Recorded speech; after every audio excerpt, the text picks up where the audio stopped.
Welcome back to the Basement Integrity Podcast by Icerino. It's fantastic to have you with us again. It's great to be back.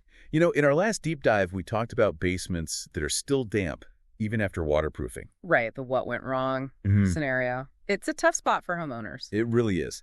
So today, we're going back to the beginning. We're getting into the science behind wet basements. Because a wet basement, it's not just bad luck, is it? Not at all. It's physics. It's a battle between your house and the environment. So that's the mission today, to get past the puddles and understand the root causes. We're talking about the invisible forces like pressure and porosity. Precisely. And for our team, this isn't theory. It's the science we use every day in Toronto, Etobicoke, and Scarborough to figure out what's really going on. Okay, so first let's talk about the big one, pressure systems. Then we'll get into the hidden ways water moves. And finally, how to fight back. Perfect. So let's jump in. The pressure cooker. Yeah. You mentioned hydrostatic pressure. What is that exactly? Okay, think of your basement like an upside-down glass you push into a bowl of water. Right, I'm with you. The glass is your basement. The water in the bowl, that's the groundwater, the water table. And the water is pushing against the glass. Immensely. When it rains or the snow melts, the water level in that bowl rises.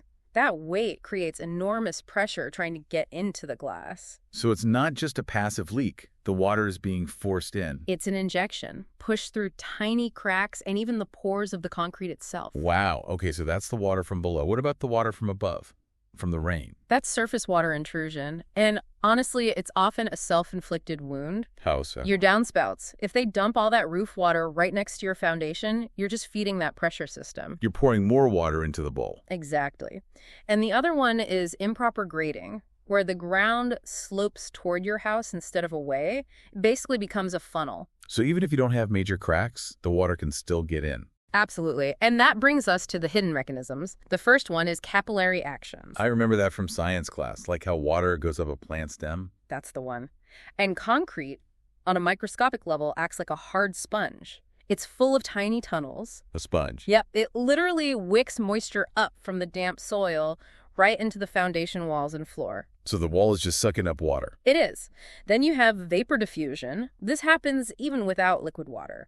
Moisture just naturally moves from warmer, wetter areas like the soil in summer to cooler, drier areas. Like my basement. Like your nice, cool basement. The moisture permeates right through the concrete and can condense on the walls.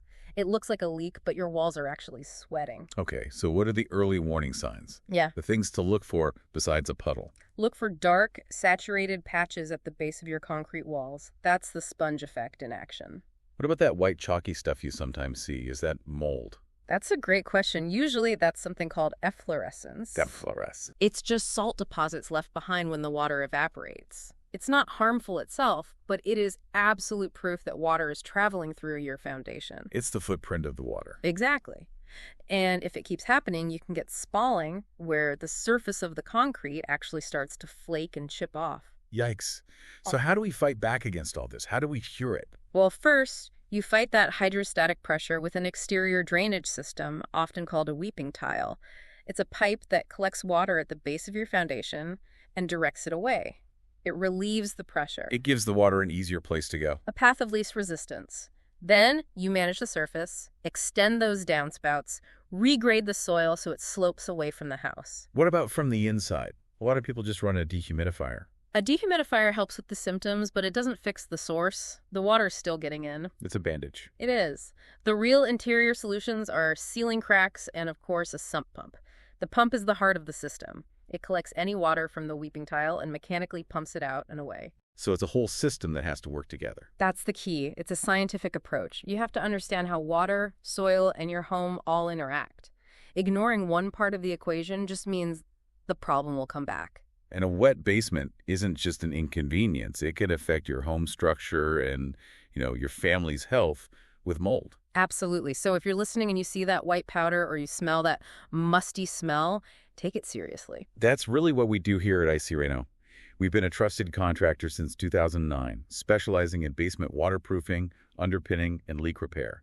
We know the soil conditions across Toronto, Etobicoke, and Scarborough. So if you're seeing any of these signs, get a professional opinion. We offer free consultations. You can give us a call at 647-454-6660. That's 647-454-6600, Or you can email us at info@icrno.ca. Don't wait for a small issue to become a huge, expensive problem. For sure. So before we sign off, what's the final thought we should leave everyone with? It's this. Water is the most patient force on Earth. It never stops trying to get in.